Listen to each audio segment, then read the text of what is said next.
All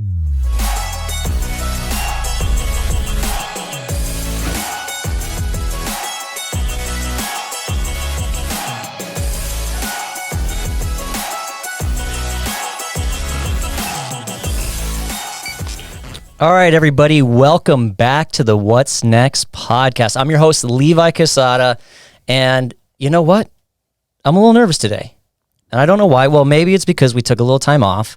It's been about 2 months since we've shot an episode. You guys have been, I know, waiting for the next podcast to come out. I think this is the first podcast that I'm not only hosting, kind of producing too, which is a little scary. I have someone new behind the scenes. No more Tony, but I got Brandon Wood. Hey, how's it going up there? Hey, what's going on, buddy? Good. Yeah, this is your first time back there too. First time. Love it. You did a great job on the intro. Thank you so much. Perfect. It was perfect. It was perfect. Nice. Well, you know, we're hitting Christmas time. We're hitting the end of the year. We got a lot of stuff going on. So I'm just super lucky to have my guest today give us the time. Trying to push for that end of year business and everything, but I want to welcome to the studio from the Glutch Group, Danny and Tiffany Barker. Thanks for having us. Yeah. Yes, Welcome to the you. show. First podcast. The very first, yeah. Very first. Well, that's good.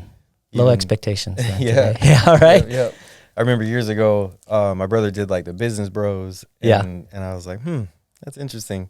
Because I had a time in my life where I commuted to my ship an hour and a half each way. Yeah. And I just fell in love with Joe Rogan and the way that he interviews people and gets people to open up. So I really appreciate this because my first podcast is going to be a long form. It's not just like, hey, how's it going? Right. Who's this? We can go deep. Yeah. And I'm really looking forward to it. Well, we're going to go deep today. We're going to go as deep as you let me go.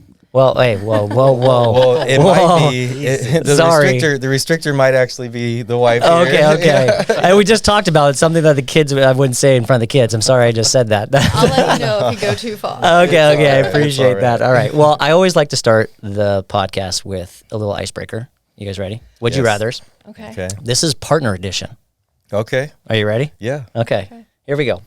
Would you rather your partner tell you the truth even if it hurts or always lie to make you happy? Truth. It's truth. It's the truth? Yes. That's 23 years of marriage. That's amazing. If Truth we hurts, didn't just have like the truth. love hurts. Yep. Yeah. I mean, seriously, if you lie at all about any of it, you're done. You're done. Yeah, you're just trying to mask their feelings. Yeah, there's just something deeper there. Yep. So the truth. See, that was an easy one. That was an easy warm-up one. Absolutely. Good. All right. Would you rather have your partner steal your fries all the time or finish all of your hot sauce before you get any? Ooh, you guys a hot sauce fan? Yes, you can take the fries. The hot sauce is mine. Yeah. Fries. Take the fries? Yeah, she could have the fries. Yeah. Just not And the hot at the sauce? beginning of the relationship, though, when we were just dating, Yeah. she did squirt ketchup on. She says my plate. I say my fries. And It was beside them. I did not drizzle the top. It was on the side, on the rim of the plate, Yeah. for dipping purposes only. I'm pretty sure you squirted them right on the fries. Strong disagree. I love the two different stories. It's so nice. So hot sauce. What's your favorite hot sauce then? For me, it's Louisiana Red Hot. Okay. For her, Texas Pete, 100%. Texas Pete and Louisiana hot sauce. Okay, I've got to try these. Oh, you haven't tried either? No, I haven't really tried anything. I'm a hot sauce guy, but not like. I'm not sure that they sell them in the supermarket around here. So Texas Pete is definitely an East Coast thing. She brought For sure. Texas Pete into my life Not before from then. Texas? It's not No. from Texas? No. It is. I think it's actually packaged in Louisiana. I have no idea. Maybe we'll have to I look don't that know. up. Yeah, we'll But look that up. Look that up, Brandon. Yeah. Check it out on your Instagram. Fact there. check. Yeah, I like that. Yeah, absolutely. Oh, yeah. So Louisiana Red Hot actually was something I found. What age was I? 27, 28. I was in the shipyard in Newport News, and there was this dude that made just killer Philly cheesesteak sandwiches. Yeah. And right there in the shipyard, and all he had was Louisiana Red Hot, and I was pretty sure that I only liked Texas Pete Yeah. at that point. And you still haven't changed her mind. No, My she mind won't. will never be changed. She won't. And she kind of bases like Louisiana Red Hot's not as good as Texas Pete based Too on thin. she accidentally bought the Louisiana Red Hot wing version. Yeah. And that's different. I don't like that one either. Yeah, and you got the specific one you like. Yeah, Louisiana Red Hot and Texas Pete are very close to each other, but Red Hot's better. Yeah. Louisiana's too thin. Taste, It is thinner. taste and heat, or do you like heat more than taste? Texas Pete's more vinegar based. Oh, okay. I'm a vinegar, I'm a Tabasco guy. It's So. not that spicy to me at all. I could drink it. Oh wow. It's Okay. good. Yeah. So flavor. Yeah. Texas Pete. Oh, here we from go. North Carolina. What the heck? How did you not know that? You see, I should have known. I You should too have are should've known. from known. North Carolina. That's why they always have it. We use it on the pulled pork barbecue. That's like the number one thing you have to have Texas Pete. Yeah, yeah. Yeah. I'm kind of interested. I'm gonna look back in that. Why Texas? But Texas Pete from North Carolina. There we go. I'll tell you what, the supermarkets here don't carry a lot of these, but we can find them at the commissary because the Okay. commissary is accommodating to people from all over the It's U.S. a melting kind pot, of so you getting can in get there. everything. I mean, their hot sauce aisle is incredible. I'm It's gonna have better to than the take you up on cereal that. aisle. Really? For sure. Okay. Yeah, yeah. Next People time are I see you. particular They don't- about their hot sauce. Yeah, They don't yeah. ID you, so I could totally take you to the supermarket. Okay. Commissary. Yeah. Yeah, they don't ID me. Let's try okay. it. No, I like they that. won't. Yeah. All right. Would you rather your partner laugh, be silent, uncontrollable snort, or a loud, obnoxious crackle that scares small animals? I would want her. I'm answering what I want her laugh. To be. Yes, her. Yeah, uncontrollably Snort.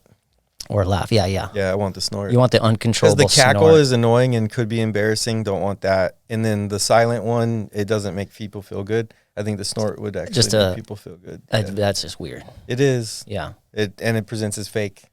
What is her laugh like? It's actually very soothing and Is nice. it? I love hearing it. Oh, Yeah. That's good. really nice to say. That Yeah. is very nice. I'm You guys always- have been nothing but nice to each other since I'm you've always been here. trying. I love it. I'm always trying to get one out of her. For Yeah. sure. I Yeah. always Yeah. feel like I'm more of a cackler, but thanks for saying that. Yeah. See. Okay, Tiffany. Yeah, that is a good one. Look at yeah, I love it. And that's the nervous laugh. Like I know. wait till it's the oh my gosh that's so funny laugh. Yeah, It's yeah, the great. crying It's like great. I love it. uncontrollable. Yeah. Okay, what about him? Yeah, I don't deal well with a cackle. That would annoy me. Yeah, So snort yeah. it is. The snort as well. Mhm. Yeah. Uh-huh. Now the cackle, and the reason I saw this one, I was like, okay, yeah, this is a good question because you guys have like a small farm, right? do. Like of animals. How many do. animals do you have? Now it's kind of minimalized. So we have the 3 naked cats and the Shih Tzu and the Boston Terrier. Yeah. So we call her the Boston terrorist. Don't take her to any marathons. Yeah. So you only have 5. Yeah, only Yeah, Five yeah. right now. But we used to have probably a couple dozen tortoises, bearded dragon, a bearded dragon. 2 crested geckos, and 3 tree frogs. Oh, as geez. well. So Wow. we've eliminated reptiles. Yeah. I was Yeah. tired of the live crickets. That was just a lot. Yeah. It was just a lot. You have to go to the store like twice a week and Mm-hmm. get crickets, and then trust the kids to take care of them. And then when they feed them too many crickets, they don't eat them all. They die, then and then they- their cages stink, and Oh my then god. their Cricket room death stinks. Is Yeah, unlike anything you've ever smelled. So you're removing dead crickets that just have not been eaten. Mm-hmm. it's so difficult to Cricket find them carcass. too because Taylor went to like this live terrarium setup. Yeah. So the crickets just find a crevice and die, and then the place just stinks. Ugh. Yeah. I wasn't cool with Well, that. that's a good move. Yeah, Do you crested really- geckos are cool though because you just get this fruit powder, Yeah. mix it up for them, put it in a little cup, And and, that they go and smells eat it. good. 'Cause Nice. in the wild, they find rotten fruit and Yeah. they just lick the rotten fruit. And I will say, Hestia and Aries, they did lay eggs that Yeah. hatched into babies, which was super cool. Really? Yeah, Yes. Baby yeah. crested geckos are the cutest thing you've ever seen. How many babies they lay at once? Just They one or- only have one egg or at a two, time. Just one egg, but Yep, but they had 2 hatch. okay. We just left them in the Through no terrarium, help of our own. Yeah, they just. and they just naturally hatched. We thought we only had one, and then I think we were putting them into a bigger terrarium. And as we were breaking down the smaller one, this little guy was running around. Dang. Yeah, I called him Will because he had a strong will. To Yeah, live. to just live. yeah, yeah. So I got a little plastic terrarium thing that I set up for them and put them in the cage. But our daughter thought that they needed a bigger one. She put them in the bigger one and didn't put them in the terrarium with them, and they were able to sneak out and they're gone. The babies just ran away. They were tiny, man. Like they could fit on your thumbnail. Really? Yeah, they're very Oh. tiny. Well, maybe Will made it. She was trying to give them a better life. Fingers Yeah. You know? Yeah, it sucks because you're trying to teach your kids like this is reproduction. This is Yeah. how things have babies, and this is how you have to care for them. But she's trying to be nice, and it ends up being the demise. Yeah. So you gotta be careful about Yeah. that. Yeah, Oh, poor thing. and that can leverage into business too, right? People are too nice to their clients. Yeah. If you're too nice to your client, it could cost them a lot. Yeah, for sure. Yep. Well, let's talk about that. Let's talk about how you got into this business. Let's start with, okay, you're from San Diego. So yes, my family moved here when I was 4 and about to go into kindergarten, and we moved to South Bay in Chula Vista. So it's like Castle Park High School, Castle Park Middle School area. Went to Loma Verde for a few years, and then my parents were able to find their way into home ownership, and that changed my school to Palomar. So I did Palomar Elementary 3rd to 6th, and then I went Castle Park Middle School. My brother took the opportunity to go to Eastlake High School when it first opened, so he was being bussed in. By the time I was going to be a freshman, he was a senior, so he was able to drive me. I went there for my freshman year. When the freshman year wound down, I realized I'm going to have to take the bus, and I've never done that before, and Castle Park High School is 3 blocks away. I'm just going to go to Castle Park. And then I went back to Castle Park for sophomore, junior, senior year. By the time I went to Castle Park, I had my own business with mowing lawns. Oh, nice. And I was doing about 30, 35 lawns. And on the weekends or just after school? And after school. And after school. Yeah, if the sun was out, you were doing it. I had to. Yeah. Some people I had to call and be like, "Oh, I'm sorry, I couldn't get to you," and they're like, "Okay, it's just gonna be harder next time." Yeah. Yeah. So I was tending to that. It will be hard. Whoever hasn't cut grass, which I mean, I think that the kids these days are a little bit. They're spoiled. Okay, I'll say so. Yeah. There you go. They're spoiled. My son has never. I mean, I'm 7. He's 7 now, but at 7, it was like my dad was like flicking me to get up, and we'd cut the lawn every weekend. Mm-hmm. And if you missed a weekend, that people don't know, like you miss a week, that's an extra hour on that time cutting it next week. Yep. I don't know if your dad and my dad read the same book, but same thing. Yeah. And for me, it was like 5:36, and he would do the reveille call that the Navy would do. It's like a really loud, high-pitched whistle. Really? Yep. And it would wake us up 5:30, 6 o'clock in the morning, and he'd be like, "All right, let's go." And we were either going to do a project in the backyard around the house or at somebody from the church's house to help them with something that they necessarily can't afford to hire somebody, because my dad was very handy. Yeah. And that kind of leveraged into him becoming a handyman later, years later. But for us, it taught me how to use every tool in the shed, which is really neat. But I would have to either do 4 or 5 hour project with him and then get to cutting grass, and then Sunday was always church, like all day. Yeah.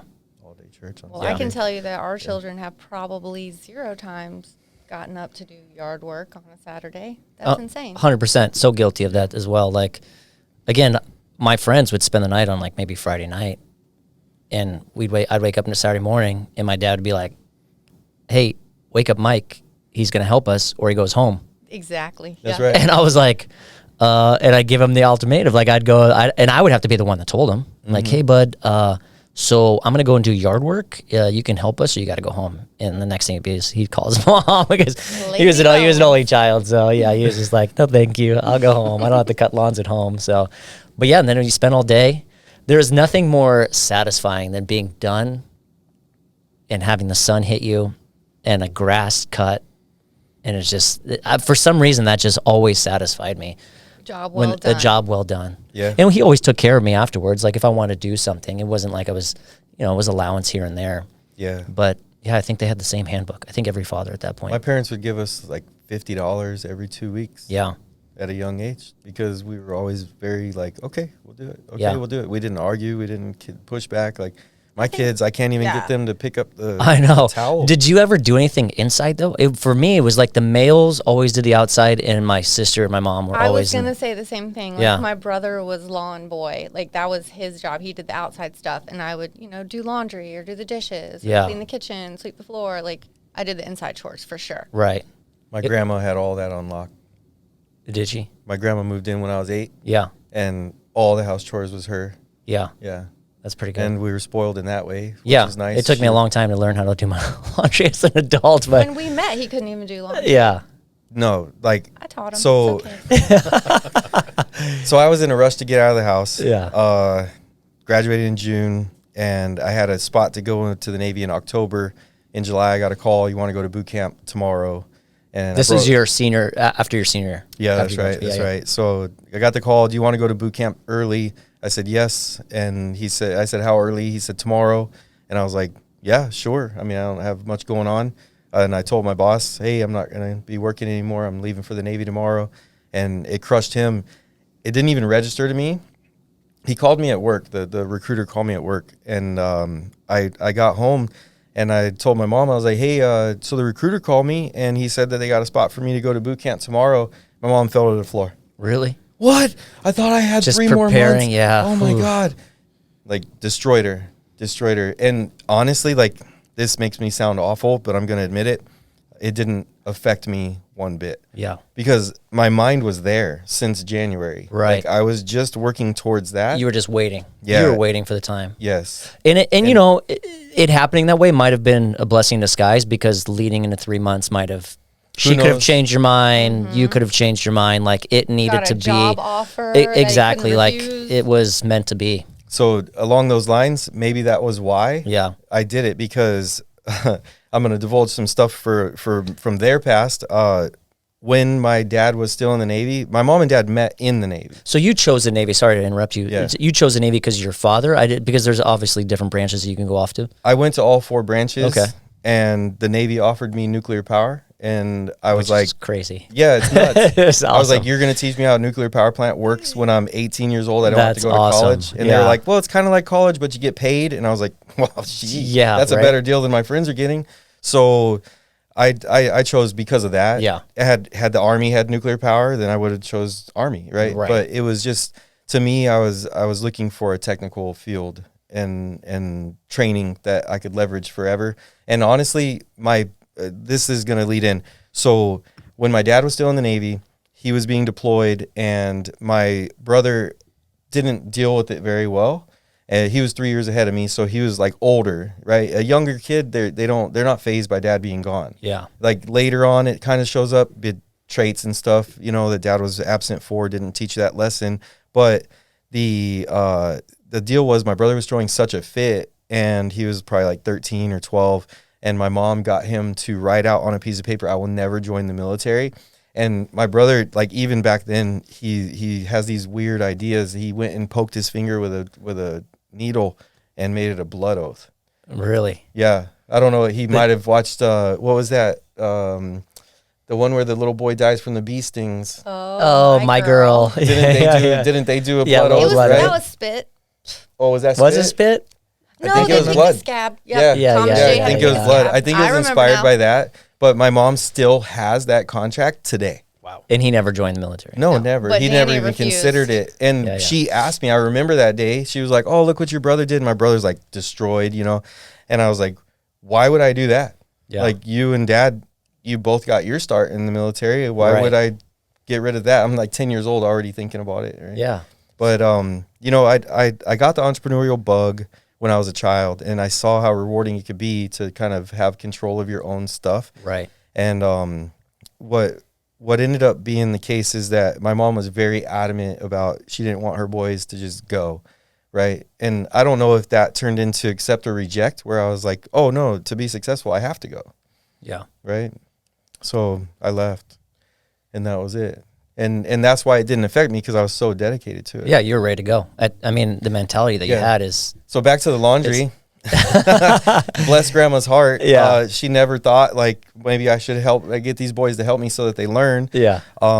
So I get to Charleston, South Carolina, and I'm getting paid maybe $700 every 2 weeks. I have my own room. I have food. I have everything I need. I go to the gym. I don't have to have a membership to anything. I'm not spending any money on anything. So I'm just going to class, and I run out of T-shirts. And I was like, go to the store. You're like, where can I buy T-shirts quickly? Yeah. So I walked to the store. I didn't have a car. So I walked to the little mini NEX, and I got more T-shirts. And, I ran out of underwear. I bought more underwear, and I bought more socks. And like a month and a half into this, we get a room inspection. And now I have 2 drawers full of dirty clothes. Yeah. And my uniforms are definitely starting to stink a little bit, right? My goodness. And my instructor, I think this is why he did a room inspection on me, because I was a stinky kid. And he had a sit down with me, and he was like, so I found your laundry. What is going on? Yeah. And I just said, well, I've never done laundry before. I don't even know where laundry room is. You're at 18 still, 18, 19. Yeah. So this like 30-year-old grown man is now showing speaking you to this guy that's being paid to go to school. He's already been through boot camp. He was like, boot camp doesn't teach you how to do laundry because you just throw it all in a bag and it comes back clean. Yeah. And he was like, this is a real problem. So he taught me how to do laundry, kind of. And, you know, I didn't know to not mix my whites and stuff. So my whites started getting a little bit of that blue color. Right. That's so funny. Well, now they have these great wash machines that you can mix anything, and detergents, I guess. But teach your kids how to do laundry. For sure. Right now, if you don't get them outside to mow the lawn or do anything like that, at least get them inside because that's where they're at most of the time anyways. Yeah. Teach them how to do their laundry. Laundry for sure. and cooking. And cooking. Mm-hmm. Yeah. I'm really glad that he got to you right before I met you because I definitely wouldn't have been down for the stinky kid. Well, that's a perfect segue. So you guys were like babies when you guys met, right? You're at 23 now together. I won't age you. I won't tell anybody the numbers there. But you were a little bit younger when you guys, how'd you meet? He was still in school. He was still in school. I met him. Where were you stationed? Where was the school again? Charleston, South Carolina. That's where you're from. So there's three. Let me do the 3 legs. Okay, 3 legs. There's 3 legs. There's A school, how to learn to be a mechanic, electrician, or electronic tech, and I did the mechanic. And then the second leg is this is how a nuclear power plant works. 6 months, you have to learn it. But the school is like 8 in the morning until 4 in the afternoon, and then 4 to 8 hours of homework that you can only do in that building, and it's open from 5 a.m. to midnight. Okay. So you got to kind of fit it in, and a lot of time on Saturday and Sunday in that room. When you're in school too, there's no combat taught at that point. You're in a different. I never shot a gun for the Navy. Okay. Never. Yeah. Never. They make it voluntary. Like, hey, if you want the ribbon, you can go earn it. Got it. At the shooting range. But growing up in California, I never saw a need for a gun. Yeah. Right. Now and then what's the third leg? Now I do. Now you do. Yeah. And then prototype. It's a whole different podcast. Yeah. So prototype. Oh yeah. So prototype. This is where they have actual nuclear power plants that are in actual decommissioned submarines that have it's instead of a screw, it's called a water brake. So you can spin this thing as fast as you want, and it's not going to go anywhere, and it's not going to push or pull the ship. Right. Wow. So the ship is like welded to the pier. You go down there and you stand these watches with, the grown men that are like 25 to 35 years old, and they're teaching 18-year-olds like, hey, 6 months of this, and then you're going to go out to the fleet, and then you're going to have to do it by yourself. Yeah. And that's scary. I was going to say, does anything really prepare you for being out on open water in a tight community for? I don't know. I mean, it's baby steps. Okay. They say, hey, you're going to qualify this watch, and it's super easy, and then it just gets a little bit harder, little bit and tougher. a little bit harder, Okay. and a little bit harder throughout your experience. Because they don't want to just send you out there and be like, go. No. Survive. No, there's no like way. There's no mentally, sink or swim, more no. mentally. Yeah, there's no, okay. They like make sure that we're like, it's not like the little boat cruise where you're out for like 3 hours whale watching and people are throwing up and be like, can we turn around? Yep. It's like you're out there. Here's a good example. 2 years of schooling, and then about 2 years in the fleet, qualifying these small watches, and then finally at that 2-year point, you're expected to have now qualified the supervisory role. Yeah. So where the kids that I graduated high school with that did the 4-year college, they graduated with their bachelor's degree, and then they go out and make minimum wage. For me, at my 2-year point, I was making $50,000 a year. Wow. At my 4-year point, when they were graduating from their bachelor's degree, I was now in charge of everything mechanical in the power plant. And they're also in debt. You're getting school for free, right? Yeah. Yeah. And I was a homeowner for a couple of years by then too. Dang. Yeah. I'm They were still way stuck behind. on leg 2. 6 months to learn nuclear power plant? Yeah. Yeah, well, it's pretty quick. They just teach you what you need to know as an operator and a maintainer. Yeah. And then when you get back out to the fleet, like they don't just say, hey, go open up that system and do that maintenance. Nah, there's like guys that have been there for years that are doing it. Right, you're still learning. And then I'm watching them, and then the next time they give me the wrenches and they watch me, and then once they trust, like last time we watched Barker, he did a great job. So now we can just send him on and trust that it's going to get done right. Wow. Yeah. Yeah. So it's an ongoing process of learning and moving up. And yeah, just it's never over. Yeah. It's never, ever over. That's something I learned in the military is that, like, there's no beginning and end to really anything. I guess there is beginnings, but there's really no end to anything until you say, I'm done, and then you change it. Got it. Right. Everything is always a progression. And that's the same thing. Like if you meet somebody that's in this field that is in the real estate industry, and they're like, oh yeah, you know, I'm referrals only and I have everything on lock. Like, okay, you stopped growing. That means that your business has now started dying. Right. Right. So you always got to be willing to keep moving and keep progressing and get better and sharper. And I'm not saying that like my first client had a bad experience, but my first client should and could definitely wish to now have an experience with me again. Right. Because I'm way stronger than I was when I helped him. Well, I think that's I just heard a stat this morning, actually, or last week too, but like 40% of agents are getting out of this field, not renewing across the nation. That's 240,000 agents not, relicensing this next year. And that's probably not even most of them, because they probably already bought their license, but they're not going to be active. Mm-hmm. And that's for that reason. It's everybody got in at 2020 because it was easy. Yeah. Mm-hmm. But now when it got hard, again, it's been 4 years now. Isn't it crazy? Coming up. Wow. Yeah. 4 years. Time goes so fast. Time goes. So how long have you been doing? So get out of the military, or you're still like traveling and doing everything here? We're supposed to go back to when she met me. So I did the. That's true. Let's go back. I did the 6 months of this is how a nuclear power plant works, and then I started the school. I went home for a month, and then I came back. And the day I got back, my buddy was like, "Hey, so at this point, like I had a room at my buddy's house. Yeah. And I would only stay there on the weekends. So because I had my own dorm room, but now at the third leg, they also want to see you be an adult and have your own apartment and all of that. So they gave us BAH and they told us go get an apartment. So instead of doing the adult thing, I grabbed 3 other guys and we were like, yo, let's BAH hack. So we're each getting $800 a month for rent. But we went and got a $1,300 a month apartment that the 4 of us were going to share. And I showed up from the airport, and he said, so this girl got your room. She grew up next door to Tony, which was his wife.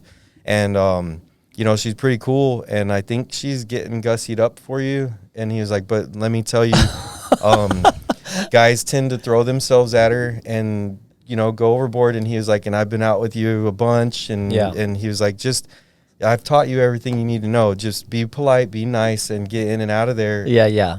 Don't force on over her. And I was like, all right, cool. And then we met. So you tell your side. That's so funny that.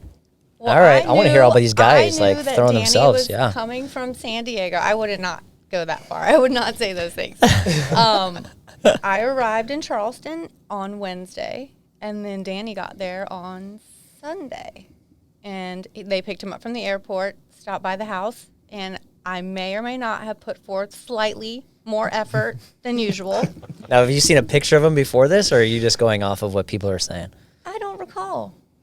It wasn't easy to find pictures back then. Yeah, it's not like you look up. Yeah, have it, everybody's profile now. Exactly. Yeah. So I don't think it would have to be like out of somebody's wallet. Right. So I don't think they had any class photos or any like Olin Mills prints. So, but I had heard good things, and I had known my friend since I was 6 years old. Yeah. So she vouched for him. She knew me quite well as well, and she was like, I think you guys are going to hit it off.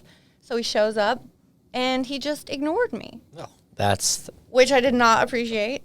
But it kind of sparked an interest. Yes. So then he left. He knew what he was doing. He knew exactly what he was doing. I was coached. I'm very coachable. You're very coachable. So I was like, what the heck? Like, what a waste of my time. So then he calls on the landline and says, we're having a barbecue tonight. You should come over. And I guess you can bring that girl.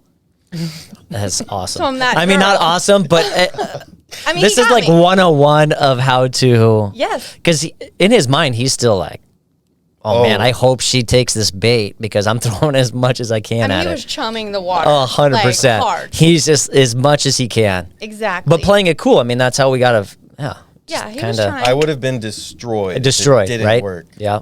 I would have blamed Brad. Yeah, you would have had to change tactics. And now you're like, why didn't I go full force? And I don't know, because if it would have went the other way and pissed her off, she probably wouldn't have talked to me again, right? Yeah. Especially you would have been that same guy that just throws themselves and tries everything it can and bothers her. But that's okay. So continue. I'm sorry. Okay, we wouldn't be here today. Yeah. That's right. That's right. So then we went to the cookout, and we were all hanging out, and everything was fine. And then he starts showing me pictures, He breaks out the photo albums, legit photo albums. I love it. Like rings in the middle that you can click open. Yeah, yeah. And so he busts out these photo albums, shows me pictures of his girlfriend. Yep. I'm like, oh, that's what she thought. Yeah. I don't see her. Where's she at? Yeah, yeah. So I'm like, we're 3,000 miles away. I don't know what she thinks. So no claim on anything here. Right. Different zip codes. And then, so the night comes to a close, and Danny was like, oh, I think I should come back to the house with you because I don't have an ironing board. Not an iron, an ironing board. You had the iron? Yeah, he could have put a towel on the bed like normal people could do. I didn't even know how to do laundry 6 months before Yeah. So he's like, I have no ironing board. So he comes back to the house where I was staying, and the rest is history. Which used to be my house anyway. I was very comfortable and there. And he did say that. He was like, oh, yeah, you're sleeping in my room. And I was like, no, this is my room. Well, and now so it's both we were our both room. sleeping in our room. Yeah. Yep. That's so and funny. so then that was September of 2000. Yeah. And we got married in Las Vegas in April of 2001. Wow. That was, Yes. Yep. He got orders. He finished his school. He got orders, and we loaded up a U-Haul, drove across the country with his dad. It was Buddy Barker, me in the middle, and Danny on the edge. And he slept with his head against the window the whole time. 3 days I Dude, slept. I think we're the same person. Same thing with my wife. Like, she traveled with me one time, and I was like in a truck. Buddy was driving, and my girlfriend at the time, but wife, they're just awake, like chatting the whole time. I'm like, oh, we bonded. That's so funny. Yep. Well, I mean, I met the girl of my dreams, and You felt comfortable. it was interesting because, like, the reason I had my head against that window, I don't sleep in the car anymore like that. I do road trips. I love road trips. Actually, it's my favorite mode of travel. But the reason is because that 6 months, the school is 6 on, 1 off, 6 on, 2 off, 6 on, 3 off, 4 on, 4 off. And the ons are 12 hours. And then if you're behind, which I was, it's an extra 2 hours. And or then 4, depending on. Yeah, or 4. Yeah. So it was very long days. And then I would get home and want to spend time with her. I'm already tired. But, you know, the thing is like, if you guys want to really get to know somebody in order to get married to them, shut everything off. And nowadays I would tell people to put your phones away. Right. Right. And just talk. I mean, we would talk to the point where I would be like, okay, I have to go to sleep. I'm only going to get 3 hours. Yeah. And then I would get 3 hours, and then I would go another 12-hour shift, 14-hour shift, whatever it is. So 6 months of that was just tough. And then on the 4 days off, whenever that would roll around, she had the idea that every month, let's go back to my parents' house in North Carolina, which was a 6-hour drive. I would sleep on that drive and then spend 3 days heavy with her mom, her dad, and her brother. And to the point where, like, I became friends with her brother and his friends. Yeah. And then they look forward to having you every month. Oh, yeah. Basically. Yeah, it was cool. Well, I had to get everybody's approval. Yeah. Before I made any crazy choices. But you already married him at this point, right? No. Oh, this is before. Dating. Okay, yeah. Dating. I mean, we just really went in. And the interesting part is that, like, a lot of this whole, like, going off to the Navy, and during that time of my life, I wasn't really staying in contact with my mom and dad. When my dad and mom came to help us pack up, they didn't even know I had a girlfriend until they arrived. Yeah. And then I was like, oh, yeah, my girlfriend, and she's going to come with us to check out San Diego because my orders are to Norfolk and then 6 months later, San Diego. Yeah. And I'm saying it wrong. Sorry, Norfolk. That is not right. But anyway, we packed up, and I told them, you know, this is my girlfriend, and her parents were there, so our parents met. That went well. And I was like, well, this is cool. And then my parents took our cat and dog to North Carolina. Yeah. Yep. And then we drove across the country, and then we hung out for a month. It was 30 days until he had to report to his first duty station. Yeah. Which was in Norfolk, Virginia. And we just, like a week before. Well, no, it was 10 days. It was 10 days before we drove up to Vegas. We used his mom's car, and we couldn't even drink. We weren't 21. Yeah. So we drove up to Vegas, got married, spent the night, and then went to Magic Mountain for 2 days for our honeymoon. That's incredible. Yeah. I mean, just that, and it was meant to be that you built that bond, because when we talked last week, it was like, when you're in the Navy, you're gone.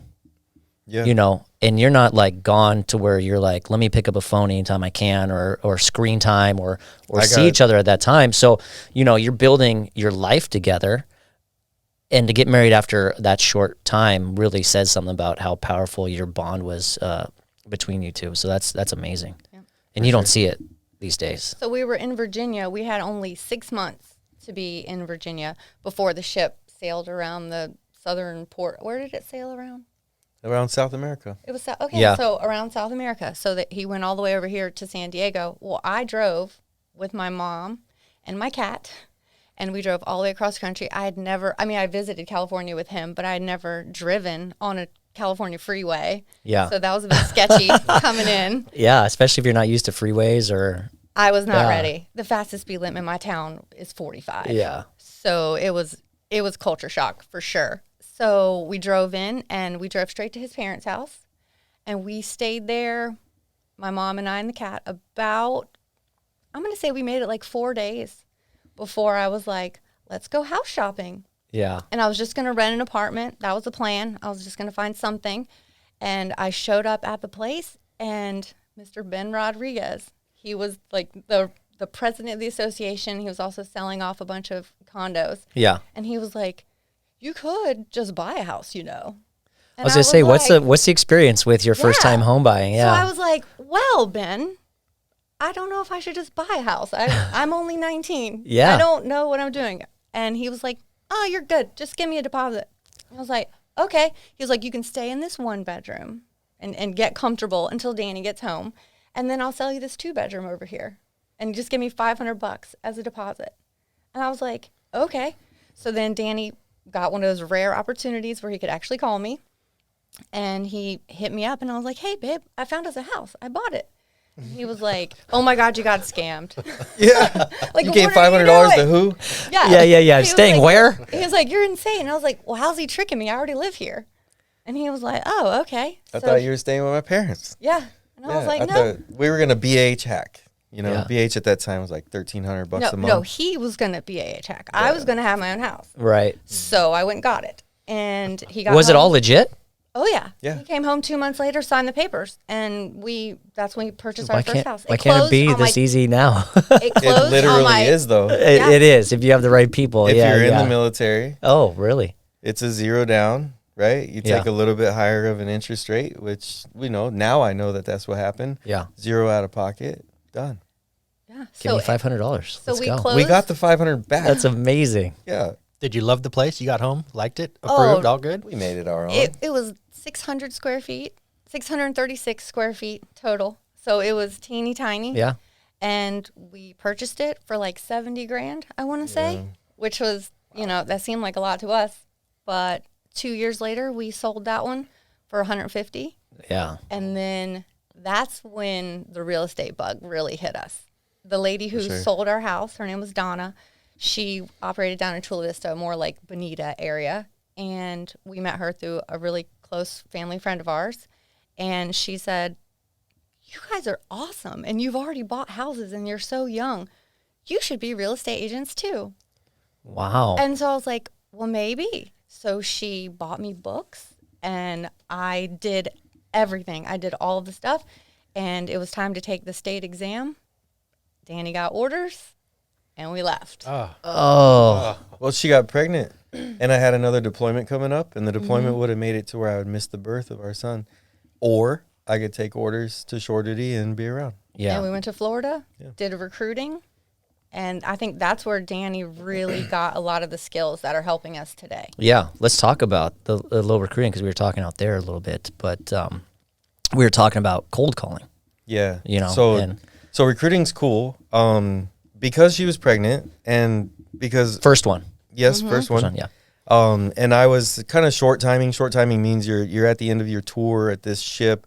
They don't rely on you for the long term stuff. Yeah. So they're just asking you, like, come in the morning and they're like, hey, can you help out with that? And you help out and you go home, right? So I'm spending a lot of time at home, and her thing has been in Jerry's, one of her things, and what was it, crab legs? Yeah, crab legs and Ben and Jerry's. All the butter. So I found that like Vaughn's and the commissary, whenever there was like 4 for $10 on Ben and Jerry's, which now it's like 10 for 1, right? Right? 100%. But I could get 4 Ben and Jerry's for $10 at Vaughn's at the time, and I was buying those tubs, and like she knew that it was 4 servings. She would hold it up to the light. I'm not gonna get that. Why haven't they gotten big? Why are they all just right? They don't sell them in the big gallon or whatever. It's just a little pint thing. They know. They know. They're so Baskin Robbins will give you the small one and the big one. Yeah. Where are they at now? They're still around. I'd be. Not like they used to be. Not like they used to be, 100%. Dairy Queen too, man. Yeah, like every Baskin Robbins is now a 7-Eleven. Yeah. You know? That's funny. So I would eat the whole tub of mine. And so you had designations. I would eat 3, she would eat 1. Yeah. I would eat 3, she would eat 1. I got fat. And I showed up to the recruiting school, and they were like, all right, everybody, we're going to go do scale. And I did the scale, and they were like, you're overweight. And I was like, well, I've never been overweight in my life. That's objective to me. Well, there's clear definitions in the military. Is there? Okay. Like how chunky your neck is versus your waist. Yeah, they do like a little ratio. Do they? Oh, jeez. Oh, yeah. If you're over the weight, then they measure your neck. Is this to go out on a ship or just being overweight? This is to be in a uniform, Wow. in the schools and in society. They don't want you out of standards. They don't want a bunch of fat people representing the military. I wouldn't say that. Maybe they don't want you to be unkept. Oh, yeah. Is that a nice way of saying that? It's okay. That's nice of you. Nice of you. That's why we have you. Thank Yeah. you. That's why we have the significant other. That's helpful. So they don't want us to be out of standards out in the public representing the military. Because a lot of places that you go, you're the only military that exists in that area. Yeah. Like what that people can see. Oh, okay. I got you. Right. And then part of the training and part of the job is you wear your uniform everywhere. Right. Which was especially took a lot for of recruiting. Well, like we were just talking about recruiting and having the, it's easier approach. You come up to you. And they wear those the white outfits, all white, like the ice cream. You can't wear the black. Yeah. Yep. Slimming. That was the uniform. It's black in the winter and white in the summer. Yeah. And then because it was Central Florida, we never went to the black. Right? Yeah, anything south of Daytona stays whites all year, which was a problem for me because our district office where we would take the kids to get MEPS, military insurance processing station, that was in Jacksonville. So I would have to wear my blues to go there in the winter, and then wear my whites every other day if I wasn't going there. But it's all right. But while he was in the school, he was a little overweight. So in the had school, to work on that. They give you 5 weeks of sales training, and when I get there day 1, they're like, "Yo, you're overweight, and if you don't get in weight in the next 3 weeks, we're going to put you on the phone with a detailer, and you're going back to a ship." And my wife is now 6.5 months pregnant. Okay, what's the weight that you had to hit? I needed to lose 20 pounds. In 3 weeks. In 3 weeks. Bye-bye, Ben and Jerry. Ben and Jerry was done. Yeah. It was replaced with Ruby Tuesdays. Okay. The salad Because they had salad the salad bar. restaurant in all of Pensacola. Yep. I'm not even joking. Pensacola, best beautiful white sand beaches I've ever seen. It's like sugar. Yeah. Amazing. But you're only going to Ruby Tuesdays. But there's no I don't know. If I didn't have that problem, we might have found restaurants. Oh, yeah. The other guys were going out to restaurants, but But it was even though doing all that school and everything, they teach you how to recruit, but you don't really know until you feel it. So he arrived at the station, and the first 6 months he put 0 people in. none. Yeah. He followed all of their rules and their little scripts and all of this stuff. And finally, I was just like, why don't you just tell these people the truth? Yeah. Why don't you just tell them the nitty gritty worst bits of the military and let them make an informed decision? That is 100% translatable to real estate. Exactly. That is crazy because And I you think got the that's when the scripts. Yeah, switch that is. happened. You can go through Instagram right now and see all of the guys chirping about, oh, look, it's so easy to become a real estate guru and a real estate millionaire, right? Yeah. Go put it in play. Yeah. It don't work, right? That Right. happy-go-lucky stuff doesn't sell. Well, even when you started this industry and you go to one of those, brokerages that kind of help you along the way and they give you a script to here, call your, and this is what you should say. Mm-hmm. You don't feel authentic. You don't feel like yourself. That's It's what you're not. saying. That's what you're getting through this script. And you're just like, come to the Navy. And So finally, Yeah. he goes and meets people. He goes to the high schools and he's going all around and he's just telling these kids the truth. And they're like, well, that sounds great. yeah. Fast forward to the end of recruiting, and he is not only recruiter of the year, but nuke recruiter of the year. So he put the most nuclear engineer, whatever people into the military to work in the nuclear program where he had worked. Right. Yeah. So what an incredible accomplishment. 100%. It's normal. It's normal that people would find 3 nukes in the entire, like one per year. Yeah. That's kind of expected. They want somebody to get a nuke every year. I did 23 in 1 year. Wow. So 3 is like, But it was hopefully because of her telling me just go tell them the truth. Now I was going to these high level kids and telling them, look, man, I could have went to college. I could have went and got a degree, but instead I did this. And look, I've been making this money. I've got these houses. I've got this wife. I've got this kid. Yeah. This is the life You're that being you're authentic. working towards. Yeah. Right. And then they're like, oh, yeah, but my mom says this. I'm like, 100% sucks. Mm-hmm. Yeah, you got to be gone. Yeah, you got to spend the night at work. That sucks. Right. But I don't know if you guys ever watched Jocko, but Jocko's thing is good. Right. Yeah. He's like, oh, you got fired today? Good. Yeah. Right. It's the kids were just hearing good, right? They wanted that adversity because that adversity actually matures people. So you see all of these people, they want the soft environment. They want the safe environment. You keep making that safe and soft choice and you stay soft. Right. Right. But really young men and young women that are 17 and 18, when they hear like, wait, you got something that'll help me be hard. My mom and dad have me living in a cushioned room. Yeah. Right. I want that. I want to get hard. Yeah. Right. Well, and that's the thing. What we were talking about with cold calling is a lot of agents, they already put it in their head that they don't like it because they don't like the word no. There's that soft like, oh, I just that no just really just ruins my day, and I take it with me for the rest of the day, and then I got to hear another no, and I got to hear no. All you got to hear is one yes. Yeah. But it might take 2 days, 3 days. So that mentality, like, tell me, So like, yesterday, I'll just throw this out there. Yeah. Yesterday, I made 230 calls. yeah, I had 24 people pick up because I had one call me back. And every one of them, except for 3, had something rude to say or whatever, right? 3 of them had polite conversations with me. what's rude? Like, Come on. Can you tell me? mean, Like, they'll I be, just straight up F off. really Like, they're just plain but out. Wow. I've man, heard them, why, especially old women. why can't they just be Always like no just thank you is like Yeah. the easiest out to anything, just like no thank you. Somebody coming up and be like, hey, do you want to give to the kids or do you want to feed for, and if you don't want to take because they're going to take your time for a little bit and you're just like no thank you, like I God just bless always you, like say, oh, I'm good, thanks though. yeah, I but always say exactly, but these Yeah. people that are just I still can't believe that. So my approach to cold calling, I started with Mike Ferry scripts. I went to searching for scripts. I bought into Brandon Mulrinnan's scripts. This is like 2.5, 3 years of developing. And I landed on all you need is one opening line. Just get the conversation going. Right. So yesterday it's, hey, so-and-so, I'm calling because I have a buyer that specifically wants to live on your street or maybe 1 or 2 roads over. Do you know any of your people around you that might be selling soon? Like maybe a neighbor that you don't want to be. So you're not even like anymore? saying their house Right. specifically. So that's the thing is you start with the neighbor. Yeah. And then you mention like maybe somebody you want out of your neighborhood. And then you say, or maybe yourself because you don't like the neighborhood anymore or you're going out of state or whatever. And once you're softly stepping to them considering themselves. Yeah. And then they start opening up, well, maybe in a couple of years, boom, lead into my follow-ups. Yeah. Would it be okay if I stay in contact with you and kind of watch the market with you once a month? We'll kind of, it'll be an email once a quarter. We'll have a call. Yeah. Boom. That's a sale 2 years later. But there's just so few houses That's in incredible. inventory on the market right now that you've got to be creative. Yeah. And to actually provide a different type of value. Anyone can click on the MLS and find what's for sale. Yeah, we all know what Zillow is. Right. Like, it's not a super great thing.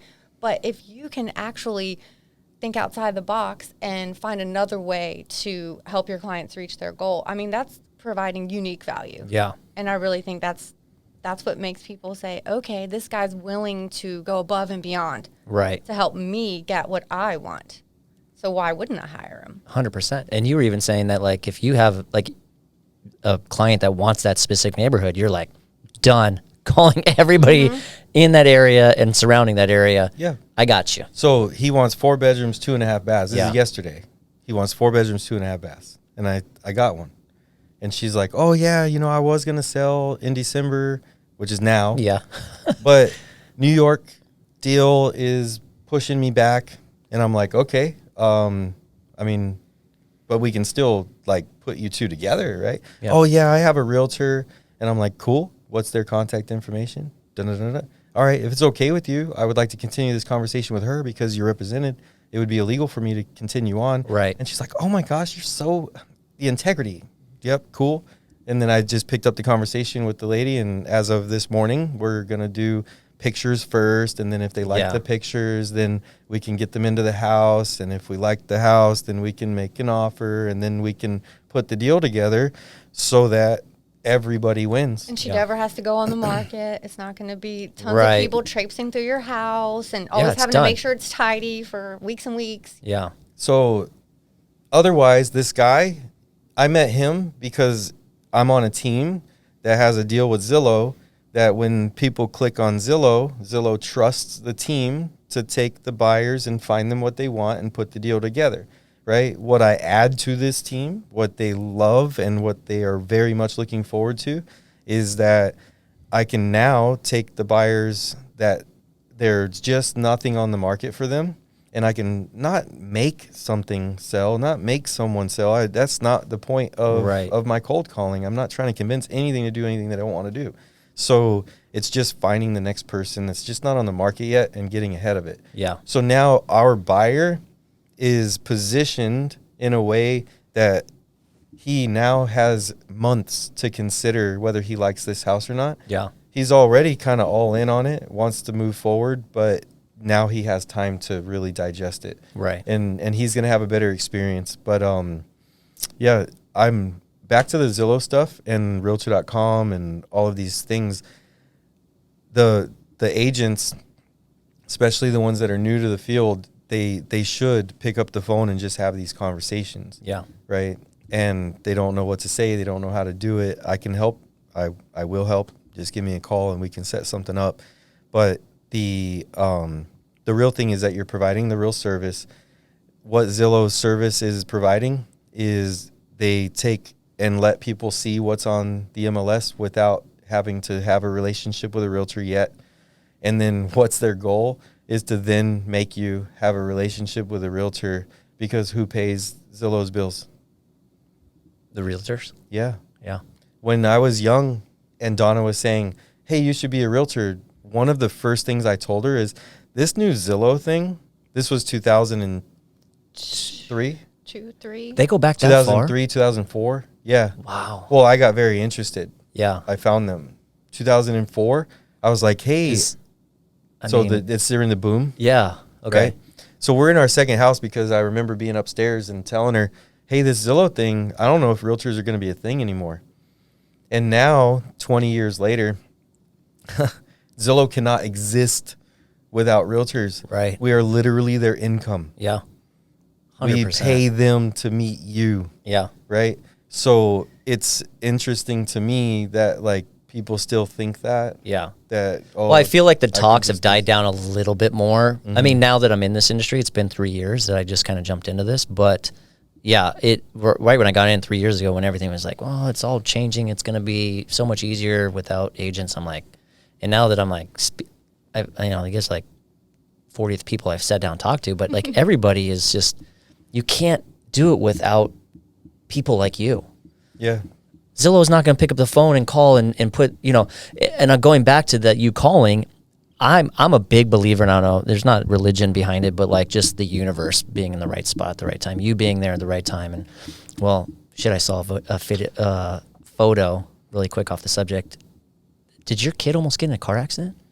Oh, December 1? Technically he did get in a car accident, but it didn't involve could have been much worse. Else. But yeah, so like there's that whole universe of no one walking past that at that time. So like same thing is, they might not be thinking about moving, but you calling them physically and, and talking to them and saying like, hey, if you're ever interested in da-da-da, all of a sudden that talk is in their head. It's kind of like seeing like, oh, I might go buy that car, and then you see that car everywhere. Mm-hmm. Then all of a sudden their neighbors are talking and being like, oh, maybe maybe I think about moving. Or, you know, someone calls them later and says, hey, would you ever think about moving back to so-and-so? We really miss you. And then these conversations like, I got to call Danny. I'm really, you know, so I think it really moves that needle in the right direction of talking to somebody. Yeah. You know, just getting in there. I think what the big over encompassing umbrella is how does one find themselves becoming successful as a realtor? The only way to succeed as a realtor is for the clients to choose to do business with you. Yeah. There's a lot of competition, right? And the sooner that you can start making that relationship with them, the better. A lot of people, like for instance, we had a sign caller that wanted to see a place in Julian, but Redfin wouldn't open the door for them in Julian. I guess they don't have coverage out there. You know, our guy goes out there several times and spends days with this guy. And then, you know, he lists his house with Redfin, you know, a week ago. Yeah. That's a story from yesterday as well. Wow. So I'm like, yeah, dude, you know, they're married to it. They like the idea of popping it open. What Redfin has done is they've allowed for the buyer's agents to be abused, right? They've hired people and they pay them X amount of dollars per door that they open for these people. So everybody's compensated along the way. So like, maybe if we tell the people, hey, look, we'll pop open any door you want, right? Treat us like you would treat Redfin. Yeah. So like, if you're willing to do that, then do it. But if you're not willing to do that, you're not going to compete with Redfin's model. Right. Right. So you got to choose where your niche is. And that kind of gets into where Tiffany and I like fell into the niche of fixing your house before you sell it. Okay. So our first place, the laundry room was definitely just downstairs and next door. But it was downstairs. And coin operated. Don't forget that. Yeah. But Really? the important part. Wait, at a house? So It there's was a eight. condo. There's eight. Oh, okay. There's 8 units. Yeah. And each of the 8-unit buildings, or maybe every other 8-unit building, had 2 or 3 washers, 2 or 3 dryers, coin operated. So ours was definitely like almost attached to our unit. But it was you go outside, you carry everything downstairs, you wash it, you carry everything upstairs. So we took the closet that was in the front and turned it into a washer and dryer. Mm-hmm. And I mean, it was only condo size. They were small, but I mean, it was the only unit in the whole thing that had washer and dryer in the actual house. So that was super cool. Yeah. And we listed that house in 2004. So like this is during the boom, but it's definitely 7 places for sale when we put ours on, and ours was on and off. It was the first one. And then later on, I was like, that's why I went on and then off. The fella came to the house. I remember the house was a wreck, and they saw the sign in the window. They didn't even come to see our unit because we weren't even on the MLS yet. But they saw the sign in the unit, and it's knock, knock, knock. It's Saturday or Sunday morning, and it's like 8 in the morning. And I opened the door in just my boxers, and I was like, what's up? And they're like, yeah, we saw the for sale sign. Can we see it? And I was like, my wife's in bed. And they're like, oh, we can come back later. And I was like, nah, I want to sell it. So just give me a second. And I straightened up the room and straightened everything. And I threw the covers over, and I went, and I was like, all right, so she's under the covers. Just don't disturb her under the covers. And like, I was so focused on getting the apartment together or getting the condo together. I was still just in my boxers. That's so funny. And I was like walking around like, yeah, I see there's the bathroom. Oh yeah, we have a washer and dryer right here. And I mean, you didn't take many steps. This dude was It was really small. But this dude, he was also Navy, and he knew he wasn't uncomfortable. Yeah, he knew. I think the agent was uncomfortable. You know, she's telling that story to this day, probably on different like platforms. Probably. You know, like my first sale with the Navy guys. So your first showing in boxers. Yeah. That's awesome. It worked. Amazing. 1 showing, 1 sale. It only goes up from there too. Yeah. You know, put some. Now I'll put a shirt on next time. Now look at this guy, full suit. You've got to wear the uniform. You got to wear the uniform. You told me that last week, so I was like, no. I told them when they were going to be on the podcast, I'm like, hey, be comfortable. We're going to be in here for about an hour, like an hour and so in, and you're like, I am comfortable. This is my uniform. That's what I wear. Yeah, I mean, here's the deal. Mike Ferry says, wear this is your uniform. Yeah. Always be in a suit. He says, don't have a beard. I say, hey, man, I don't look good without a beard. Yeah, you look good. You got to keep the beard. It's just bald everywhere. Like, do you want me to shave my eyebrows too? As long as the beard's trimmed up and you're looking you're looking good. Yeah, if it was too long and shaggy. Yeah. I don't know. I like Jeremy's long and shaggy. He looks handsome. But anyway, and he wears suits too. So my point is my fairy's very suit oriented. I actually adopted it because of him, and then shied away from it because all of my peers went to the, like, I don't know, $60 t-shirts and $150 polos, and you know, it was more expensive to dress like them. It still is more expensive to dress like they wear $500 sneakers to your showing, and the layman doesn't know that those are $500 sneakers. They see sneakers. They see a guy that's like bought into the pop culture, I guess, you know. And for me, I'm there to do business. As I'm wearing sneakers. No, those are actually the sneakers that my daughter asked for Christmas. Thanks. She wants the gray Shout ones. out. She wants the gray ones. She said, look, they kind of look like Nikes. And I was like, kind of, right? They do. Why don't you just buy Nikes then? They're cheaper. Because I like Vans. Are they? These are cheaper. Yeah, go Vans. Thank you, Taylor. Looking out for the Taylor. Great job. For once. Yeah. Hey, you got to ebb and flow. Yep. So the uniform, the suit, I was in a t-shirt. I was in jeans. I was killing it, selling $1.3 million house in Escondido. Their father-in-law and father, obviously, they had a $2.5 million house in Rancho Santa Fe. So the kids hired me. I sold the snot out of their house. There was a couple of instances where they really needed somebody like me to be on the case. And I came through for them. Everybody acknowledged it, including the father-in-law. The father-in-law had me over and to do, you know, the listing appointment. And then the son, you know, the guy that had hired me, he said, yo, man, had you wore a suit like one time, he would have hired you. Oh, man. So that was like, babe, I have a new uniform. Yep. No more of this T-shirt stuff. But you rock it well because it's not like you're wearing like just a plain old shirt on there. You got some good looking like floral pattern. I've got a nice designer on my team. Yeah, do you? Nice. Now I recruited her when I was 19. You were, man. You know what you're doing. How does this work? I want to know. Because you not only you don't see too many husband-wife teams. And we talked about this out there a little bit, but how does the dynamic work? Because I can see, I stalked you guys on your Instagrams just before you come here, and I absolutely love Yeah, I started following you back. Oh, thank you. I appreciate that. Mm-hmm. But I look through your Instagrams and I look through your life, and because it tells a story, right? Right. You know, you celebrate life, even with your business account now too. It's like it's not just housing market's down or interest rates are high. It's here's my kids. Here's my my kid's birthday, and it really tells a story about how much love you guys have. You traveling, your family photos, and I absolutely adore that. I love that. How does it work with you two being in the same industry, on the same team, then going home and being parents together? Like, do you still love it? Yeah. I mean, you're not going to say no. I understand. Well, this is something I'll do to you a lot. Yeah. Define it. Do you have a separation? It is like, here's business and here's what we do together. Here is our family.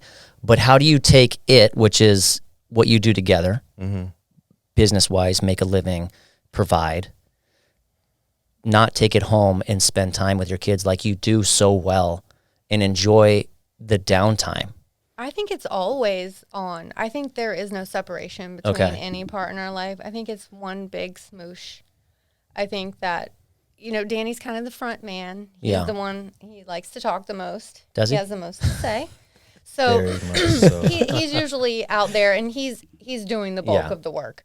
Obviously, he just likes to bounce his ideas off of me. And then, if I can show up, I will. Yeah. But my family's definitely my number one priority. Yeah. But what I think is great about us, being a domestic partnership is we can be in two places at once. Right. So Danny can be making his phone calls and then he can be like, hey, this person wants to see the house. Go open it up. Oh, oh, would you have time to meet so-and-so for coffee? And so he can send me, so we can literally you work together. Do twice That's as amazing. much. Yeah. And the kids are in on it as well. I don't know if you saw on Danny's Instagram, but he had posted our little elf situation. We had pictures with Santa. That's cool. In Escondido. So everybody's just coming through. I had my daughter there with me. She was dressed as an elf. My son, I tried, but he is 17. 17, and he was like, yeah, no. that's not happening. So he ended up switching his shift. He's like, "Oh, sorry, I totally would have been there, but I had gotta to work." Yeah, it's funny. So, But really, he had a party to go to. Yeah, his original shift would have been from 3 p.m. to 9 p.m. He would have missed the party. So yeah, let him have it. So he had to he's a good work, kid. and that is why he couldn't make it to the event. But I think the kids both take active roles as well when That's they amazing. can. I mean, Danny's always inviting people to our house, and you know, they're involved in it. My daughter will make cookies. Yeah, when we have an open house. And that's why I love this industry, because no other job you really can't do. Like you taking it home, whether like my wife and I, same thing. Like you know, she's in the industry, and so we don't talk much about it at home. But I know when she picks up a phone call, she's talking to a client, even if we're mid conversation. So I respect that, and I know it's yeah, you know, it happens that way, and that's amazing that you guys can still and involve your kids. So let me give you some advice. If your partner is asking you to shut it off, to put the phone away, to designate a day off, Yeah, you need to talk to your colleagues about what value your strengths can add to their business, and see if it makes sense for them to pay you to add those values on a set schedule. Because if you're going to be the one that interfaces with the clients, you can't turn it off. yeah. And that's what's interesting, is that a lot of people will say, I started out as a buyer's agent. It was painful because I spent all my weekends away and all of this stuff and whatever, right? And then I went into being a listing agent because then I can control my schedule and so on and so forth. And I would have other people hold my house open on the weekends. And then I became a team leader. And like, I know my team leader, he shuts it off on Friday night and he turns it back on Monday morning. Yeah. I respect the hell out of it. Like, good. You did it. Yeah, you did it. But Good. maybe another way to try is just, if the person is like, oh, you're always on your phone, you're always getting text, you're always, you know, just like not fully giving me your 100% attention. Right. Involve them. Yeah. Involve them. And then now the time that you're spending is working towards bettering your future and your career. Yeah. But also cultivating that important family time that person is obviously craving. If they want you to get off of the phone, they want the attention on them. So include them, and then they'll be part of it, and they won't feel excluded. That's true. That's great advice. Yeah, I mean, that is. I spent 7 hours at the office yesterday, and I come home and I'm on the phone, and then I'm on the phone again, and I hear her say, "Hey, is that for Otto?" And I was like, "Oh yeah, for sure. I found one for him." And she's like, "Wow, good job." Right? If your spouse or partner isn't hearing the little bits of your conversation and knowing the context, you're asking for trouble, right? So involve them, right? And let me back up. When I was a kid, it was school until school let out, grass until the sun went down. Yeah. And then when I was 16, I got a job at a pet shop so that I could have closing the pet shop and then staying after to clean the tanks and make more money, right? So it's not always about money, because I've always done something that like I wanted to do. And obviously, even in the Navy, you have so many choices to make to get out. You can get out and you don't. And you just keep going because you like it. Yeah. Because they give you a new challenge, because they give you a new job. I did 20 years in the Navy. I didn't do anything the same for more than 2 years. It was always a new job every 2 years. Always a new job, always a new role. And I was just developing as an adult, and I just kept getting harder and harder and harder. So rolling out of the Navy, I was like, hey, babe, I can go clock in and clock out and have this job. Some of them are 12 hours a day for 3 days or 4 days a week. Some of them are 12 hours a day for 6 days a week. Some of them are fly out to the rig, oil rig, offshore oil rig for 3 weeks, come home for 3 weeks, and like no responsibilities for 3 weeks. And I was like, that sounds pretty cool, huh? And she's like, sounds like single mom for 3 weeks. And then you wanting to party for 3 weeks, and then single mom for 3 weeks, and you want to party for 3 weeks. She's like, I don't see that going well. Right. And I was like, well, would you prefer that I be an entrepreneur like I've always wanted to do? And she was like, yeah, absolutely. Let's just pour in. Yeah. So to answer your question, how do you do it? Everything is me. Yeah. I'm a husband. I'm a father. I'm a realtor. I'm a veteran. I can coach your kids on how to approach the military correctly. I can coach you on how to approach the real estate industry correctly. I can approach you on how to buy and sell an asset correctly. So, and I think also the fact that we've purchased so many properties. This is our 6th house that we've bought. Yeah. And we haven't actually sold this one because we haven't had to move. So yay to that. But I think every time we had an instance with an agent, because we always had an agent, it left a little something to be desired. Like maybe we would have changed something, or they would have been more attentive, or they would have let us know something that we felt we should have known before we made that, to make a more informed decision. So I think that has really impacted how we want to be realtors. Yeah. And we want to treat other people how we want to be treated. And I think I came up with it the other day, and I think I'm still, workshopping it. But I think our main goal with our clients is to educate and commiserate, because I've been there. I've done that. I've tried all the kinds of loans. I've refied. I've done home equity line of credits, like everything that you're probably going to wonder about or ask about. You gave a guy $500 just to stay in a place. Exactly. So I've been there, and I've done that, and I've been incredible. through it, and I know how I wished I had been treated. Yeah. Or maybe hindsight's 20/20. Right. So I'm looking back like, man, if only they had this. Well, now I have the opportunity to actually do what I wish had been done to me. Right. So I can commiserate with where they've been. And I want them to feel like you're not alone. I understand. And I'm going to try to make this as pain-free as possible, but it's still going to suck. Because I can't lie to you. Yeah. Well, that's why you guys are going to grow. And all the success you've had is amazing. And that's why you're evolving. And that mentality is, all those agents are gone. You guys just keep developing. Like, you don't sit still. No. It's keep adapt or die. Exactly. And in this industry, when people are suing us because we're not doing, they don't, what's going on with the lawsuit and everything. It's just, because I did too much. Yeah. You're never going to tell me I didn't do it. Exactly. I mean, I don't know that this is relevant or that I'm even correct, but the way that I've always seen it is that the buyer's money has always been the money that is used to pay everyone, because the buyer is the one. Like, I bought the house for 70 grand. I sold it for 150. Did I get 150? No. So the guy that bought it from me, they took his 150,000. Yeah. They paid realtor, they paid escrow, they paid title, they paid lender, they paid everyone. And then I'm like, oh, cool. And I got the bank. Don't forget they had to pay the bank pay back. off the owed amount. And like, oh, cool, man, I got like 25 grand, 30 grand, right?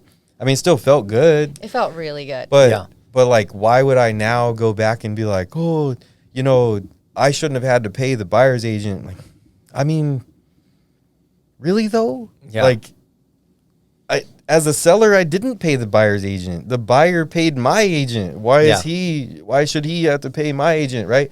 So really, here's what it all boils down to. I have never, ever, ever represented a buyer and told them that they aren't paying me commissions. But there are people out there that have said that. Yeah. Should they be held accountable to that? 100%. Yeah. If somebody says, hey, I'm only paying 1% to the buyer's agent, and I tell them that's going to make a couple of places not show your house. It's going to narrow the buyers to see your house. Are you okay with that? Right? Is that me putting pressure on them? No. Right. Kinda. Well, depends on how you're receiving it. Yeah. Right? Yeah. Because when I deliver but you are telling the truth. Right. Because that's what's going to happen. That's exactly Just That's exactly what like, was isn't that what we're supposed to do? happening. Yeah. People weren't showing that listing. Yeah. Right? If I'm a listing agent and I say, here, sign this 6% total, I'm going to give 1% to the buyer's agent, and you're the seller and you're like, well, is that going to affect me? And I say, no, not in this market. We're still going to sell it. Right? That's not a lie, but that's a deceiving thing to say. Right. Because, yeah, I'm going to sell it. I'm just going to sell it to the narrow market that the guys like Tiffany Barker who have integrity are still going to show it. Yeah. They're still going to write the offer. Right? But we're not going to get 15 offers. We're going to get 3, but I'm going to make it feel like 15. Right? Are you going to make less money? I don't know. The only way to know is to sell 2 exactly the same time to exactly the same people. Yeah. Which is not It's possible. Not possible. able to be proved. Yeah. Right. Yeah, yeah. So how does a jury get to the point where they're like, oh, yeah, we side with the people? I don't know. No. The case was It's made. yeah. The case was made. They made their decision. Look, man, we live in a world where we say 12 peers decide. Yeah. Right? If we don't take what comes from them 12 peers, then we will then live in what? I don't want to live there. I want to live right here. So as long as 12 people say, hey, yeah, guys, you did wrong, right? Cool. Got it, right? Yeah. But I know I didn't do wrong. And I know that there's no evidence of something that I didn't do. Right. Right? Unless you can generate some AI stuff, take this interview and kind of piece together me saying something I didn't That's say. all we're doing is just taking. Yeah. Can you say a few more words for us? Well, I mean, unfortunately, I know. Yeah. Right. unfortunately, there are those tools out there now, I know. right? I can say, oh, we've got, 100 hours of this guy, Joe Rogan. I can make Joe Rogan say anything. Do you like where we're going with technology? Is it scary? 100%. Yeah, it's scary. But I love it. It's not going anywhere. It's only getting, it's only changed. We talked about from the beginning of this podcast, photo albums, which people don't have anymore. Yeah. Landlines. People are like, what the hell is a landline? Mm-hmm. And look at us now. Yeah. We're cell phones, FaceTime. Just computers that do it, ChatGPT. So it's not like if we're like, I'm going to be so scared to use it, it's going to go away. Right. It's there. Yeah. And you got to embrace it. Have you guys taken that leap? Here's my thought on that, right? If you're going to hire a realtor and their version of finding the next client is a song and dance. Or waiting for the client to contact them. Waiting for the client to contact them, right? A lot of these realtors out here are spending 80, 90% of their time trying to find the next client. Well, then you're like, well, why am I paying them 20 grand? Yeah. Why am I paying them 30 grand? How much attention are they giving to my house selling? How much attention are they giving to my house that I'm trying to find, right?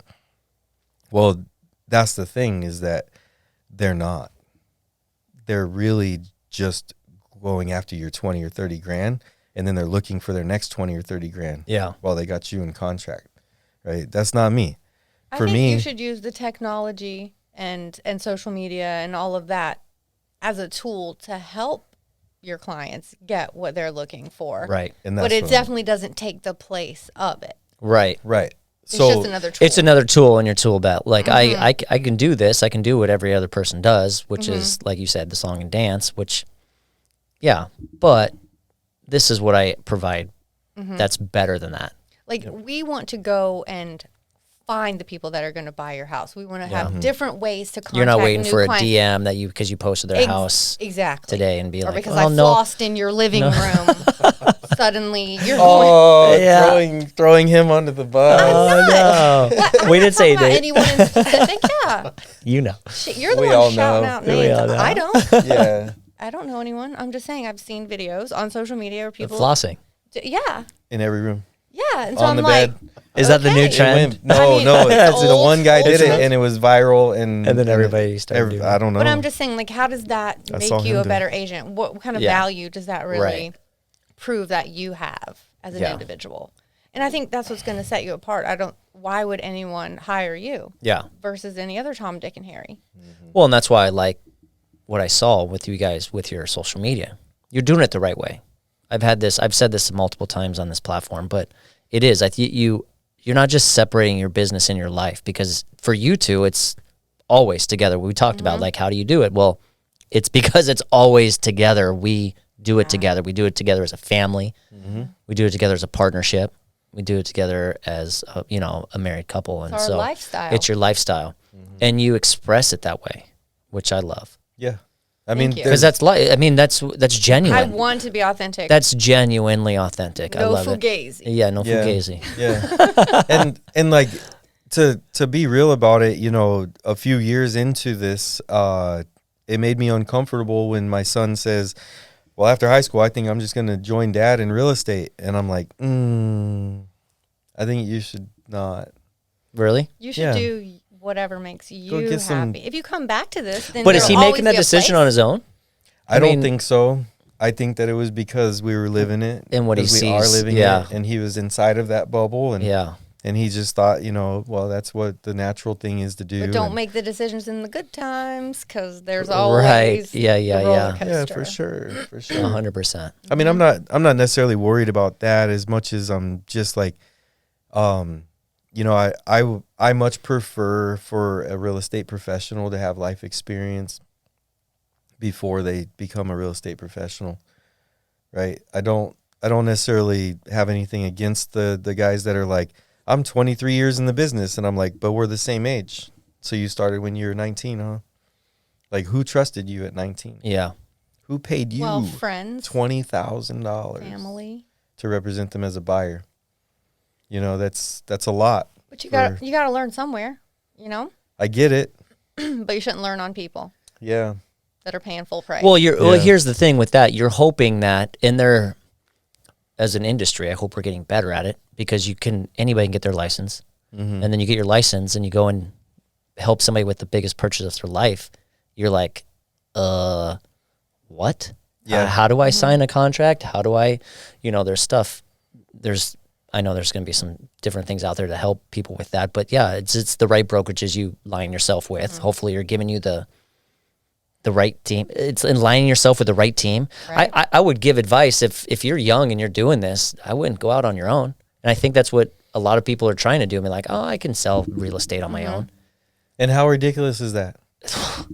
Ridiculous. I mean, honestly. Yeah, it's tough. I have more than one transaction coordinator to make sure that the contracts are all tightened up and everything's going right. I've got people to reach out to people who aren't responsive, so that I don't have to spend my time doing that, so that I can focus in on finding the house for the person. Yeah. But also like title and like doing all the search about that, and then Gail, you got to have the right people. You got to have the right partnerships. And she's telling you if you're breaking any rules, making sure that the right escrow companies. Right. Exactly. I have a compliance. Yeah. I have a compliance broker that she's been around so many transactions for so long that I call her and I say, hold on, here's a question that I've got for her now. Okay, so off market, in contract with another agent, I have the buyer. I don't have a buyer broker with the buyer. The seller is in contract with the other agent. How do I make the offer? I have that question. Yeah. I mean, am I supposed to know that before I get my license? I don't know. Because to get my license, I had to get, like, you know what I'm saying? 140 questions out of 200 correct. That's it. And then, yeah, that's still there. Wait, is your how much money? You pay in your pulse. Yeah, your checkbook, will it clear? And then don't have felonies in the past. Yeah. And in the real estate world, it's not multiple choice, right? You've got to know what you're doing. Yeah. You've got to have those people that. Yeah, you don't have the three options of like, is this, Right. Yeah, and how do I approach that, right? And I've learned from Gail that when a person says, oh, I'm in contract with this person, is no more. Yeah. Right? Because if I go on too far and they find out, I'm done. You know, especially today with everyone so happy, right? Everyone's out looking to make that quick money, looking for someone to slip up, and you've got to know what you're doing. Yeah. Yeah, for sure. Yeah. So I think it is aligning yourself with the right people, a group, a team. And so when, the $30,000 check comes, how much ends up in my personal checking account? 6? Yeah. 7? Right? I mean, not even a mortgage. Yeah. And then you're unemployed. Yeah. Right? Yeah. After Yeah, the fact. So yeah, I totally get that with your son is, you know, life experiences are big. I mean, that's how you became who you are. Right. And I'm torn. I don't want him to jet out like Danny did. Like Danny just there's the mom again. went away. I know. Yeah. Don't What's the leave blood me. contract coming?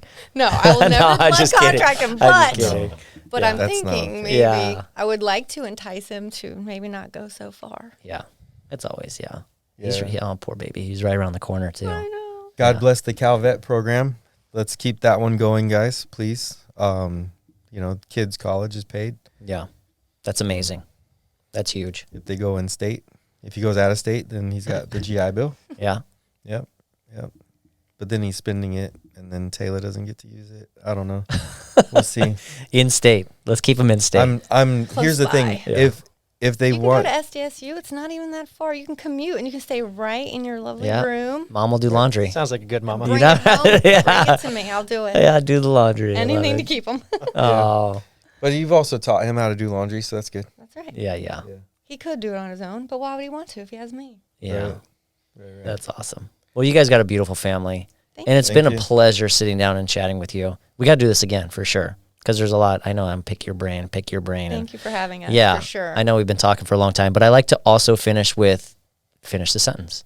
Okay. You guys open to that? I'm open. There's no wrong answer. Okay. You're all good. The Make 'em easy. pressure. No, The I'm just kidding. pressure. I would die without. You first. Okay. I would die without my family. Yeah. Huh. That's a hard one. It's a hard one. There's a lot of things out there. Yeah. I'm glad that you Is said this if you family. wanted? You could take it lighthearted. Yeah, I would you- die without coffee. You Yeah. know, like Yeah. but I didn't- I've got a lot of I didn't want to be coffee. too shallow, so I was That's No, all right. trying to. You don't have to be You shallow. This said is like we I said. gotta go deep. Yeah. You go deep. Gotta go deep. And this is your, like I said, there's no wrong answer.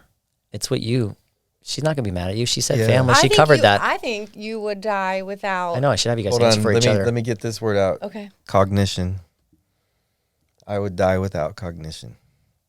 If I can't understand, I don't want to be. Yeah. Yeah. And Okay. that tortures me sometimes. Really? Yeah. I mean, understand this conflict. Understand that conflict. Understand how that conflict led to that conflict. Understand that contract. Understand that contract. Understand the agreement you have with your wife, with your kids, with your business partners, with your this. Understand why they're doing something. Understand why they're not doing Yeah. something. So you'd die without clarity. Yeah. I'm always searching for the why. Yeah. And it tortures me, but at the same time, it's also what fuels me. And I think that love is what drives my need to understand, because love ultimately just means that I care. Yeah. And if people aren't looking for the understanding, it's because they don't care. So a shorter answer and the one that would sound like surface is love. I would die without love. That's amazing. And what I was going That's to a say good- when I was going to answer for you is, and it's actually one of the 5 love languages, I was going to say you would die without words of affirmation.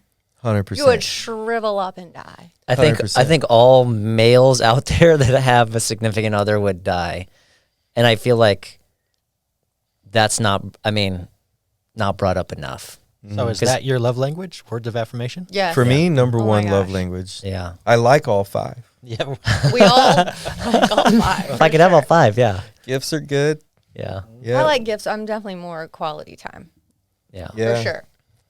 Yeah. Which Touch. works since you guys spend so much quality time together. That's Yeah. right. Yeah, that's right. And honestly, man, eye contact, 2 ears, 1 mouth. A lot of that. Yeah. That's perfect. A lot of that. Good for you. But yeah. I could feel I got chills. All right. That was good. I was going to say the same. Right? My arm hairs are up too, but I think it's just because it's chilly. Oh. I love it when. My wife laughs. Yep. She has a good laugh. You heard it. Yeah. I love it when things go according to plan. Okay. Very rare. Yeah. That Well, then anything that's ever why goes you the love way it. you Yeah. anticipated, but when you finally get it, you're like, see, I knew it. Yep. And then you feel validated. So You know what I like about that is that nothing ever goes as planned. But something I learned in the military a long time ago is this is what I learned on aircraft carrier and very young. So I'm like, why is our schedule always changing? Is what led to, so me wanting to understand, why do you even tell us that we're going out to sea on this day, coming back on that day, out to sea on this day, going to And it we're going never to do this pans one and out like come that. back this, and then everything's always changing. I'm trying to make plans. I've got to go to this wedding. I've got to go to this. And I'm starting to think like very, very selfishly about like, I can't have this schedule. Don't even tell me. It's like there was a certain point of our time where she would be like, when you going out to sea again? I'm like, I don't know. I didn't even look. but you Like, can't change and then a one plan time- that you do not have. One time I Yeah. literally showed up for work late because when you're going out to sea, you have to be there at 6. And I showed up at 7:30 like it was a normal work day. I got ripped up. I almost got demoted for it. Right. And I was like, I didn't know we were going out to sea. And they're like, what? And this is when it led to me having to have that training of like, here's the deal, kid. We're going to explain it to you. And this is like the XO of the ship. 5,000 men and women work for him. And I'm almost going to go see the next guy and lose pay grade. Yeah. And he's like, here's the deal, kid. If you don't have a plan, then you can't change it. If you don't have a plan, then you have sailors showing up at 7:30 when they're supposed to be here at 06. Yeah. If you don't have a plan, then you don't know when you need what parts and when you need what materials and how much food to order and how much water you need on board. When you don't have a plan, you cannot plan. So I'm going to let you off on this one. But I'm going to have your name in my ear 0 more times while I'm here. No pressure. That was him But that was telling me- good. Right. That's And- right. You and- you can't change plans that you don't have plans. That's right. Have the plan. Mm-hmm. And What do they say? Plan for the worst, but Hope Hope for the hope best. for the best. Yeah, You hope always for the forget best. that part. Yeah, because I always plan for I the have worst. no control over Yeah, that because you part. don't. So you just plan for the Yeah, worst. and you're yeah. hoping for it, but yeah. Well, what's the other one? If you fail to plan, Then you Plan plan to to fail. fail. Plan to fail. Yeah. Yes. Mm-hmm. Yeah. Yeah. And that's the thing is that, you know, it's something in this industry that a lot of people don't have a plan. And people very close to me, people very successful around me, I can ask them, what are you doing tomorrow? Just flying by the seat of their pants. They say, what I'm doing tomorrow? I don't know. Whatever my phone tells me to do. Oof. And I'm like, what do you mean by that? Are they single Text and have no kids? messages. No. They can Surprise. they can tell you they can tell you what they're doing with their friends and their family Yeah, and, yeah. and their kids, all day. But these are also the people that are like, well, I don't talk to my wife about my business. I don't want the stress to be on her. Yeah. I don't want this to be that. Right. So like in the sense that you wake up and you just kind of whimsically go through the day, that's fine. But you're gonna show up at 7:30 one day. Yeah. And then, not going to You like should it. have been there at 6. Yeah. And Oh, also, man. I didn't have like clothes for that underway. You were ready to go. The dirty You're laundry. Well, Yeah. I just went in there for Yeah, a for work day. Yeah. Yeah, Like you're going out to sea. Woof. yeah. You Stinky didn't. boy. Hope these underwear are gonna make it. Yeah. You didn't get Gotta the be doing memo. laundry. You got to learn how to do laundry every day. Mm-hmm. All right. I admire people who. Live inside of their faults. Okay. I like that answer. You don't have to accept them. Yeah. You got to accept that they're there. Yeah. Okay. I admire people who do what they say they're gonna do. Yeah. Follow Follow through. through. Yeah. Mhm. For sure. That's a tough one. Say because what you it's- mean yeah. and mean what you say. Yeah. And and I know things change and I know things are going to come up, but if you really just tell me the truth, once again, the truth, Yeah. that's what it is. Tell me the best of your ability, what you're trying to do, and we can get there together. Yeah. I'm trying to work in that. Like I do it and work, but I'm trying to do that better at home with my kids. You know, maybe is a word that floats around, or, you know, oh yeah, I promised tomorrow. So yeah, I totally get that. Like it's, you got to do it at home too, and be upfront with them, be honest, and I can get follow through. I can help you with that. Please do. Okay, so get off the maybe, and what do you want that to look like? What would that look like? Whatever is most appropriate. Yeah. Discuss it with them. Gotcha. Hey, Dad, can you come to this with me? Can you take me here? Like, what does that look like? Yeah. What time? What day? How long? What are we looking for? Does it exist? Have you already pre-shopped? Right? And it's annoying for them, especially.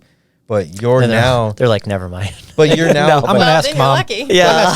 But here's the thing. Yeah. But here's the thing is that, like, going through that with them, and not every time maybe, but kind of one time. Yeah.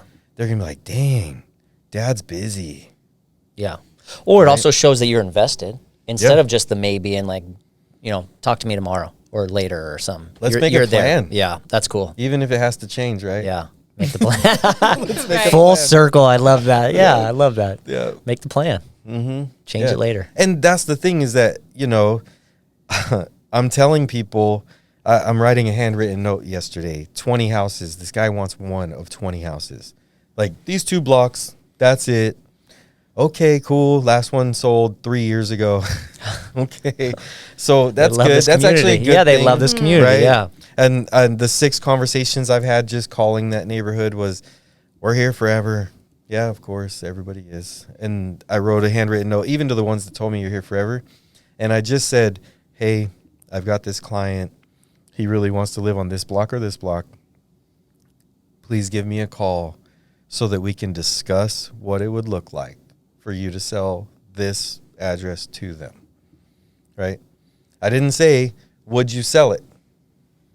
Just give me a call so that I can discuss to you what they have in mind. You can tell me what you have in mind.